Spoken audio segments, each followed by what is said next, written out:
Одиме и во Велес, а таму темата ни е велешка питијада, секако, во прикрај се подготовките.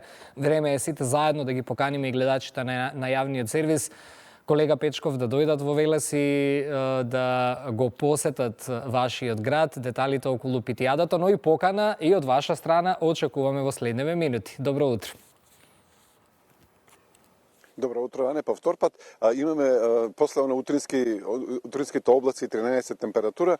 Не се промени во однос на температурата 13, но имаме сонце и делува дека е прекрасно и топло, ама добро, убаво е сончево, но не е така топло. Во однос на поканата, јас би ги поканил, но многу подобро ќе биде тоа да го стори дел од организацијата, членката Александра Иванова, со која што ќе разговарам ова утро за содржините и се она што ќе се случува на годинишнава питијада. Александра, добро утро. Може ли да не пред поканата до сите што не гледаат да дојдат следниот викенд?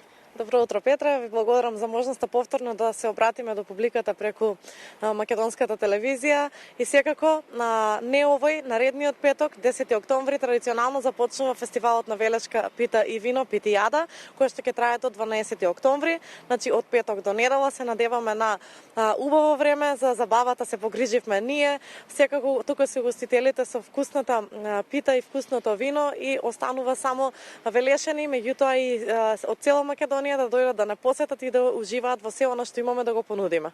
Да почнеме со она што најмногу привлекува, тоа се музичките звезди, учесниците на овој фестивал на питата и виното, како што е насловено официјално питијадата. Така, и оваа година имаме богата музичка програма за сите вкусови, за сите генерации. Во петок на 10 октомври традиционално започнуваме со дечињата од детските градинки Димче Мирчев. Потоа следуваат нашите велешани, група Соната, на кој што специјален гостин ќе им биде доајенот на македонската народна музика Перо Христов. После нив следуваат Двабона, милениците на младата публика, Кукулеле и вечерта ја завршуваме со македонската дива Калиопи. Во саботата повторно не очекува разновидна и убава програма за народната музика. Ќе се погрижат Кате и Јоко Ѓорчев. По нив следуваат Пајак, повторно за помладата генерација, нашиот Мики Секуловски и вечерта ќе ја заокружи балканската звезда Северина. И во неделата на 12 октомври вечерта ќе ја започне Анета Љумаковска. После неј заследуваат Либеро Бенд, Викторија Лоба и како крај на овогодинешното издание на питијадата ни следува бендот со кој што пораснаа многу генерации, тоа е Бајага и Инструктори. Очигледно дека е добро селектирано, бидејќи приметувам дека има и за помладите, за тинеџерите, за оние што сакаат и малку повозрасната публика, народно има. Имавте изминатите години и програма за децата, доаѓа фестивали, годинава ќе остане ли таа содржина?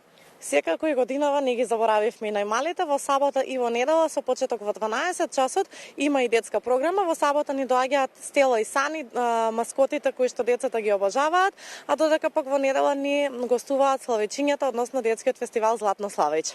Александра, имаш и придружни манифестации, се подготуваш джиновска пита. Ќе има ли годинава такво нешто? Нормално дека да, велешани остануваат доследни и верни на својата традиција и годинава ќе го рушиме рекордот, се уште не откриваме која ќе биде димензијата на джиновската пита, меѓутоа ќе го срушиме рекордот и годинава и таа секако продажбата ќе биде повторно во хуманитарни цели во соработка со општинската организација на Црвениот крст од Велес. Освен сечењето на джиновската пита, која што ќе се случи во петок на 10 октомври, веднаш по настапот на детските градинки, и оваа година за време траењето на питијата сите 3 дена ќе има базар на ракотворби. Морам да кажам дека интересот е огромен. Имаме околу 20 ракотворци кои што се пријавени за учество. Само од Велес? Мислам дека беа само од Велес.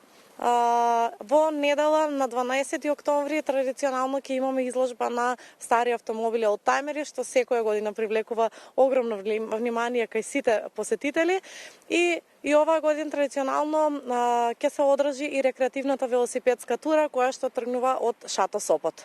Да, многу содржини, 3 дена. Метеоролозите еден ден отвори вели дожд, друг ден отвори вели сонце. В последните денешни што вела, дали отворивте за временската прогноза? Се уште е променливо, да, и еден ден вака, еден ден така, меѓутоа се надеваме дека како и во изминатите години, така и годинава ќе напослужи убаво време кое што дополнително ќе ги измами сите посетители за да дојдат и да уживаат во се она што имаме да понудиме. И за крај за местото на локација имаше доста полемики по социјалните мрежи. Дали некој пат се размислувало за некоја друга локација освен оваа постојна?